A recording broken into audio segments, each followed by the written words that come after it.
है आप सभी का न्यूज इंडिया पर और आपके साथ मैं हूं आंचल कादियान। देहरादून में ग्रामीण विकास मंत्री गणेश जोशी ने पीएमजीएसवाई के अधिकारियों के साथ विकास कार्यों की समीक्षा की है। विभाग की तरफ से किए जा रहे कार्यों की प्रगति की विस्तार से जानकारी ली है। बैठक में मंत्री ने अधिकारियों को पीएमजीएसवाई के अंतर्गत आपदा में क्षतिग्रस्त हुई सड़कों का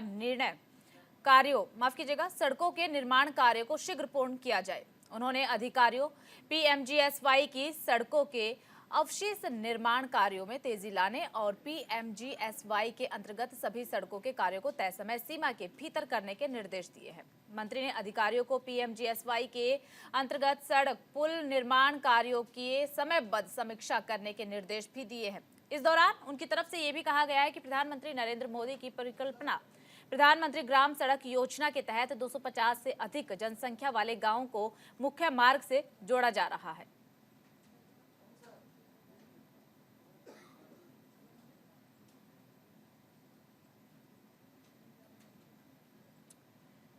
तो देखिए, गणेश जोशी की तरफ से समीक्षा बैठक की गई।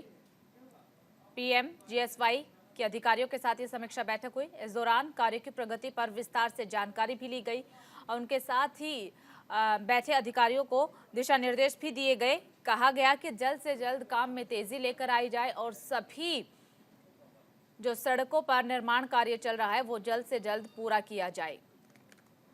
इसी के साथ गणेश जोशी की तरफ से ये भी कहा गया कि प्रधानमंत्री नरेंद्र मोदी की परिकल्पना प्रधानमंत्री ग्राम सड़क योजना के तहत 250 से अधिक जनसंख्या वाले गांवों को मुख्य मार्ग से जोड़ा जा रहा है। उसी के तहत ये कार्य किए जा रहे हैं और जल्द से जल्द सभी कार्यों को पूरा किया जाए। जिन भी सड़कों पर पुलों पर निर्माण कार्य चल रहा है उन कार्यों में तेजी लेकर आई जाए और जल्द से जल्द सभी निर्माण कार्यों को पूरा किया जाए।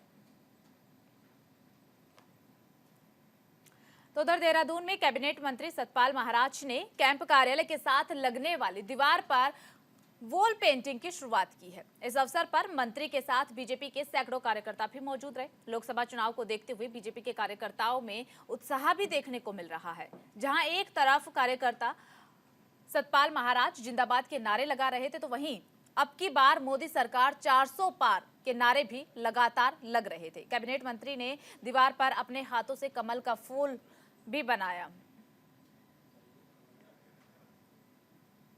और तीसरी बार भी कमल खिलने की बात कही है।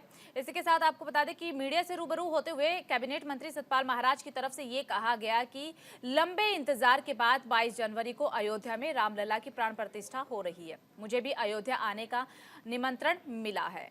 तो देखिए, गणेश जोशी की तरफ से जहां दीवार पर पेंटिंग की गई, अपने हाथों से उन्होंने खुद कमल का फूल वहां पर बनाया, तो साथ ही वहां जो मौजूद लोग और कार्यकर्ता थे उनकी तरफ से नारेबाजी भी देखने को मिली है। उनकी तरफ से गणेश जोशी बीजेपी जिंदाबाद के नारे तो लगाए ही गए, साथ ही ये भी नारा लगाया गया कि इस बार बीजेपी 400 के पार। साथ ही जब मीडिया से रूबरू हुए गणेश जोशी तो उनकी तरफ से कहा गया कि सालों का इंतजार अब खत्म होने जा रहा है। 22 जनवरी को अयोध्या में रामलला की प्राण प्रतिष्ठा, जिसके लिए उन्हें भी निमंत्रण मिला है। ये गणेश जोशी की तरफ से कहा गया। 22 तारीख को जनवरी को अयोध्या में रामलला की प्राण प्रतिष्ठा होने जा रही है। हमको भी वहां पर आगमन का निमंत्रण मिला है और ये हम सब के लिए बहुत प्रसन्नता की बात है। मैं आज याद करना चाहूँगा निहंग बाबा फ़कीर सिंह खालसा को, जिन्होंने 1858 के अंदर वहाँ पर भगवान राम की चौकी बनाई और पूरे परिसर के अंदर राम राम लिख दिया। 2 साल तक फ़कीर सिंह जी वहाँ पर पहरेदार रहे, चौकीदारी की और ये न्यायालय के अंदर ये बात आई भी थी। तो मैं उन निहंगों को यहाँ से प्रणाम करना चाहता हूँ और निश्चित रूप में उनका बलिदान आज साकार हो रहा है। इसमें 500 साल की लड़ाई जो है आज निश्चित रूप में हमें विजय पाई है। पूरी दुनिया के अंदर लोग अचंभित हैं और बड़े प्रसन्न हैं कि भगवान राम का यहाँ पर विशाल मंदिर बनके तैयार हो रहा है। 22 जनवरी को अयोध्या में राम मंदिर प्राण प्रतिष्ठा कार्यक्रम को लेकर उत्तराखंड में भी तैयारियां तेज हो गई है। इस बीच घर घर जाकर अक्षत कलश देने का काम किया जा रहा है। हल्द्वानी में राम मंदिर से पवित्र अक्षत कलश यात्रा भी निकाली गई। इस दौरान महिलाएं अपनी पारंपरिक वेशभूषा में नजर आई।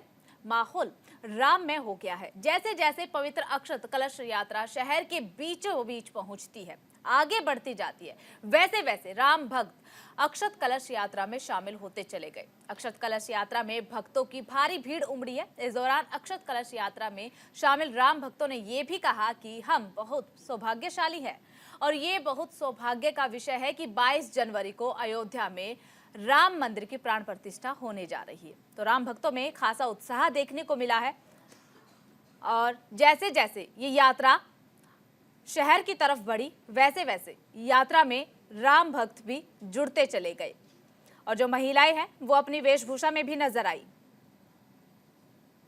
राम भक्तों का कहना है कि वे काफी ज्यादा सौभाग्यशाली हैं कि उन्हें इस यात्रा में शामिल होने का अवसर मिला।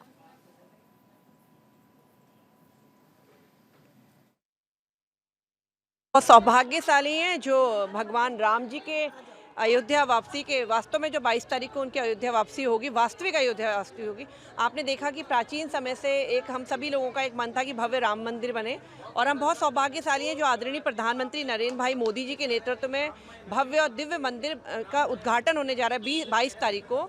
और सब लोगों के अंदर एक बहुत ही भगवान राम के प्रति जो अटूट श्रद्धा है, आज भी हम लोग यहाँ पे एकत्रित हैं और आज हम सभी लोग यहाँ पे इस कलश यात्रा के रूप में सारी बहनें अपनी पारंपरिक पोशाक में हम लोग सब निकलेंगे। आप सभी जानते हैं कि भगवान राम, हम लोग जब इस दुनिया में आते हैं तो भगवान राम का नाम ही लेके आते हैं, जब इस मृत्यु लोक से जाते हैं तो श्री राम जी का नाम लेके ही जाते हैं। कहने का तात्पर्य है कि सिर्फ राम नाम ही सत्य है, दूसरा कुछ भी सत्य नहीं। ये प्रभु श्री राम की कृपा है जो आज हमारे लिए यह शुभ अवसर आया है। मुझे ऐसा एहसास लग रहा है कि मेरे जन्म जन्म के भाग्य सुधर गए। जो प्रभु श्री राम का मंदिर 500 वर्ष की तपस्या के बाद हमारे पूर्वजों ने जो ये तपस्या की थी, आज वो भव्य राम मंदिर बनने जा रहा है। उसमें हम लोग अपनी छोटी सी एक आहुति दे रहे हैं भगवान श्री राम को कि हम अपना कार्य करें ईमानदारी से और भगवान राम की इस यात्रा में शामिल हैं।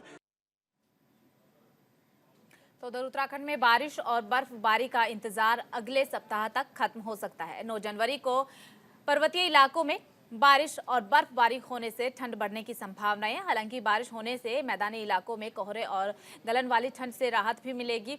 इससे कि पहले आज से अगले 3 दिन तक प्रदेश भर में जो मौसम है वो शुष्क बना रहेगा, ये भी अनुमान लगाया गया। मौसम विज्ञान केंद्र ने उधम सिंह नगर में घना कोहरा छाए रहने को लेकर के ऑरेंज और हरिद्वार जिले के लिए येलो अलर्ट भी जारी किया गया है। विंटर बारिश ना होने और मैदानी इलाकों में कोहरा बीते लंबे समय से लोगों को परेशान कर रहा है। ऐसे में 9 जनवरी के बाद बारिश होने के बाद कोहरे से राहत मिलने के आसार हो सकते हैं। जिस तरीके से घना कोहरा पड़ रहा है तो ऐसे में अब बारिश होने से घने कोहरे से लोगों को राहत मिल सकती है, क्योंकि बीते दिनों से जिस तरीके से घना कोहरा पड़ रहा है, विजिबिलिटी कम हो चुकी है, तो लोगों को खासी दिक्कतों का सामना करना पड़ रहा है। और सिर्फ पहाड़ी इलाकों में ही नहीं, पहाड़ों से लेकर मैदानी इलाकों तक यही हाल है। घना कोहरा छाया हुआ है जिसकी वजह से रफ्तार पर भी ब्रेक लगा है।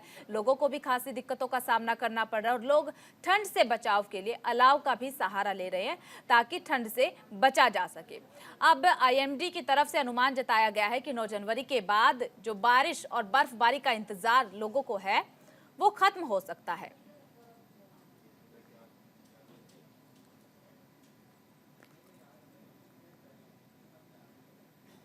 तो उधर हरिद्वार में कड़ाके की ठंड को देखते हुए डीएम और एसएसपी ने गरीबों को कंबल बांटे हैं। हर की पौड़ी क्षेत्र में भ्रमण पर निकले डीएम धीराज सिंह की तरफ से और एसएसपी प्रमेंद्र सिंह डोभाल ने गंगा घाट पर सो रहे कई गरीबों को कंबल बांटे हैं। साथ ही चाय और बिस्किट भी वितरित किए गए हैं। इस दौरान पुलिस और प्रशासन के अन्य अधिकारी भी मौजूद रहे। डीएम और एसएसपी के हाथों कंबल पाने वाले लोगों ने उनका शुक्रिया अदा भी किया है। आपको बता दें कि लोगों को सर्दी से बचाने के लिए पर्याप्त इंतजाम भी किए जा रहे हैं। इसके अलावा जिले में कई स्थानों पर अलाव के लिए पर्याप्त लकड़ियों की व्यवस्था की जा रही है ताकि लोग अलाव का सहारा लेकर बढ़ती हुई ठंड से बच सके।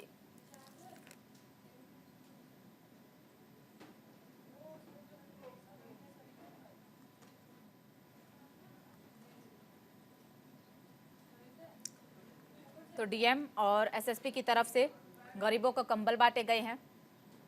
हर की पौड़ी के पास से कंबल बांटे गए हैं और कंबल पाने वाले लोगों में खासा उत्साह देखने को मिला, खुशी देखने को मिली है कंबल मिलने के बाद, क्योंकि जिस तरीके से ठंड बढ़ रही है ऐसे में लोग अलाव का सहारा ले रहे हैं और इसीलिए प्रशासन की तरफ से लकड़ियों के भी खासा इंतजाम कर दिए गए हैं। कई स्थानों पर अलाव की भी व्यवस्था प्रशासन की तरफ से की गई है और कंबल मिलने से गरीबों को ठंड से काफी राहत मिली है।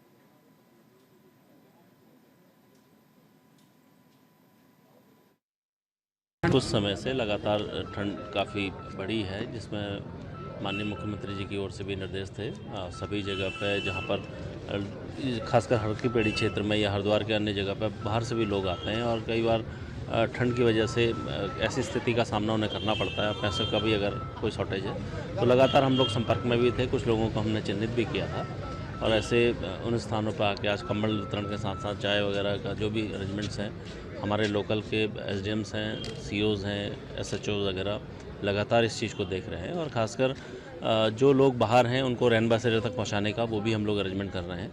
साथ में प्रशासन में बात हमारे डीएम साहब की अध्यक्षता में ये बात भी हुई थी कि जो लोग धर्मशालाएं हैं उसमें कुछ जैसे कक्षों की भी व्यवस्था की जाए। अगर ऐसी स्थिति में लोगों को अगर ज़्यादा ठंड का सामना करना पड़ता है तो वहाँ पर भी हम लोग उनको व्यवस्थित करेंगे। इस पर देखिए कुछ दिनों से लगातार ठंड बढ़ रही है और कोहरा भी आप देख ही रहे हैं, तो उसकी वजह से ठंड और ज़्यादा बढ़ गई है।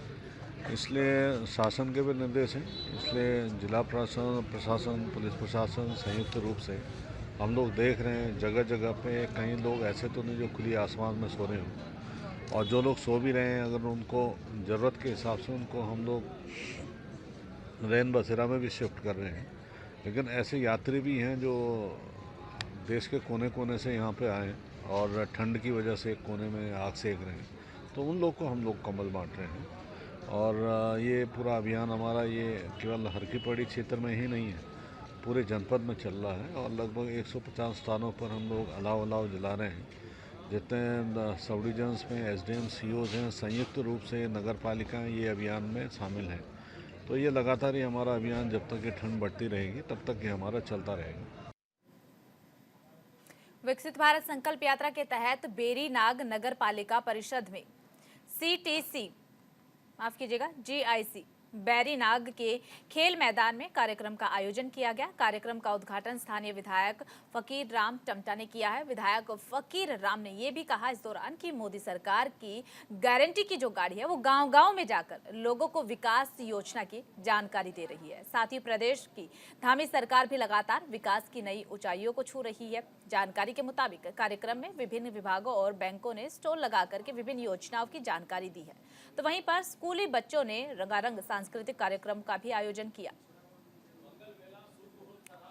तो भारत संकल्प यात्रा के तहत कार्यक्रम का आयोजन किया गया।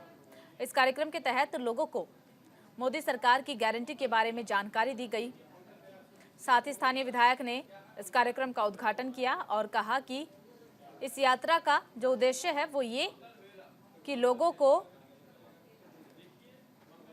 मोदी की गारंटी के बारे में जानकारी दी जा सके। देश के यशस्वी प्रधानमंत्री आदरणीय नरेंद्र मोदी जी और हमारे प्रदेश के मुख्यमंत्री आदरणीय पुष्कर सिंह धामी जी के नेतृत्व में ये जो कार्यक्रम चल रहा है विकसित भारत, ये नहीं कि मोदी जी की गारंटी वाली योजना, हर घर तक हम पहुंच रहे हैं, हर न्याय पंचायत तक पहुंच रहे हैं, पूरा विभाग जा रहा है, पूरा सरकारी अमला लगा पड़ा है। कोई भी गरीब व्यक्ति को जो लाभार्थी है, लाभार्थी तक कैसे पहुंचा जाए, कोई लाभार्थी छूटे नहीं, मेन यही इसका मकसद है। खबरों में आगे बढ़ते हैं। लक्सर में जनहित दिव्यांग सेवा समिति के दिव्यांग कार्यकर्ताओं ने दिव्यांगों की मांगों को लेकर रैली निकाली है। रैली में दिव्यांग कार्यकर्ताओं ने नारों के साथ तहसील मुख्यालय पहुंचकर एसडीएम गोपाल सिंह चौहान को ज्ञापन भी सौंपा है। ज्ञापन में दिव्यांग कार्यकर्ताओं ने मांग की है कि दिव्यांगों को हर महीने 10,000 रुपए की पेंशन दी जाए, साथ ही उनकी बिजली और गैस के बिलों की में भी छूट मिलनी चाहिए। दिव्यांगों को उनकी डिग्री के हिसाब से नौकरी में आरक्षण भी दिया जाए। स्थानीय कंपनियों में भी दिव्यांगों को रोजगार दिया जाए। दिव्यांगों को आवासीय पट्टे दिए जाए। राजनीति में दिव्यांगों को आरक्षण दिया जाए। दिव्यांग कार्यकर्ताओं का कहना ये भी है कि सरकार ने दिव्यांगों के लिए कई योजनाएं बनाई है, लेकिन उन योजनाओं का लाभ दिव्यांगों तक नहीं पहुंच पा रहा है। वो उस लाभ से अभी भी वंचित है। तो वहीं एसडीएम गोपाल सिंह चौहान ने दिव्यांग कार्यकर्ताओं की मांगों को गंभीरता से लिया है। तो लक्सर में दिव्यांग कार्यकर्ताओं ने मिलकर के रैली निकाली है, एसडीएम को ज्ञापन भी दिया है और अपनी कई मांगे एसडीएम को कही बताई है, जिन्हें एसडीएम की तरफ से गंभीरता से लिया गया है। आपको बता दें कि मांगों को लेकर एसडीएम को ज्ञापन दिव्यांग कार्यकर्ताओं की तरफ से दिया गया है। दिव्यांग कार्यकर्ताओं की दरअसल मांगे ये है कि उन्हें आरक्षण मिले राजनीति में, इसके साथ ही जो उनके पास डिग्री है उस हिसाब से उन्हें नौकरी भी मिले और नौकरी में भी आरक्षण मिले। इसके अलावा कई सूत्रीय मांगे हैं जिन्हें लेकर के आज सभी कार्यकर्ता एकजुट हुए और एसडीएम कार्यालय पहुंचे और एसडीएम को ज्ञापन सौंपा है।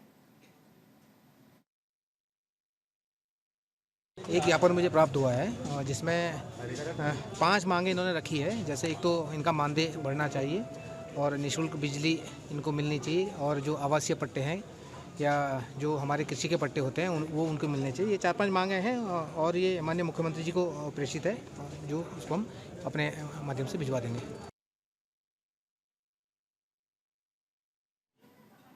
तो उधर लक्सर में हाईकोर्ट के आदेश पर रंजीतपुर और बाकरपुर में ग्राम समाज की करीब 4000 बीघा भूमि पर कब्जा मुक्त कर दिया गया है। साथ ही उस भूमि पर गन्ने की फसल की नीलामी करने का आदेश भी दिया गया है। उप जिला अधिकारी गोपाल सिंह चौहान ने ये बताया है कि हाईकोर्ट ने ग्राम प्रधान महावीर सिंह की याचिका पर सुनवाई करते हुए आदेश जारी किया है कि उक्त ग्राम समाज की भूमि पर मौजूदा गन्ने की फसल को कब्जे में लेकर फसल की नीलामी कराई जाए।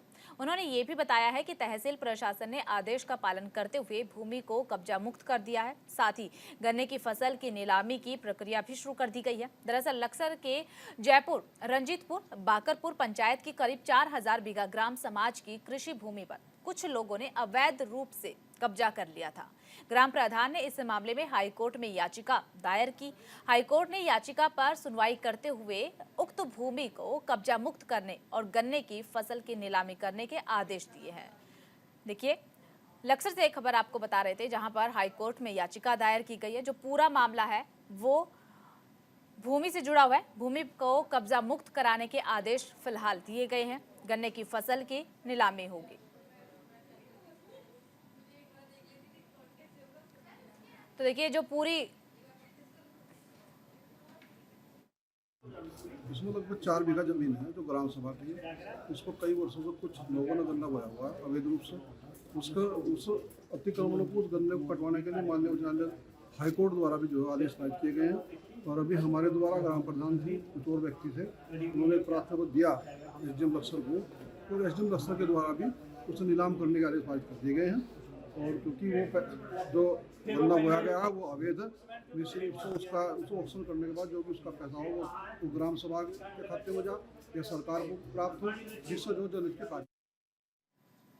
खबरों में आगे बढ़ते बात चमोली की कर लेते हैं। चमोली में पुलिस ने एक होटल में छापेमारी कर 4 जुआरियों को गिरफ्तार किया है। पुलिस ने आरोपियों से 3,40,000 से भी ज्यादा रुपए की नकदी भी बरामद की है। पुलिस अधीक्षक चमोली रेखा यादव ने ये बताया है कि उन्हें मुखबिर की सूचना मिली थी और मुखबिर की सूचना के बाद ये बड़ी कार्रवाई की गई है। गोचर क्षेत्र के एक होटल में जुआ खेला जा रहा है, ये जानकारी उन्हें मिली थी। सूचना पर पुलिस टीम ने होटल में छापा मारा। छापेमारी के दौरान पुलिस को जुआ खेलते हुए 4 लोग मिले हैं और उन आरोपियों के पास से पुलिस ने कुछ पैसे भी बरामद किए हैं। इसी के साथ उन आरोपियों को पुलिस ने गिरफ्तार कर लिया। आरोपियों के पास से 3 लाख से भी ज्यादा रुपए, ताश की गड्डी और 4 फोन बरामद किए गए। फिलहाल आरोपियों के खिलाफ थाने में मुकदमा दर्ज कर लिया गया है। तो वहीं पर पुलिस अधीक्षक ने ये कहा है कि जनपद में नशे के खिलाफ और अवैध कारोबारियों पर कार्रवाई की जा रही है और जो ये बड़ी कार्रवाई की गई है ये मुखबिर की सूचना पर की गई है।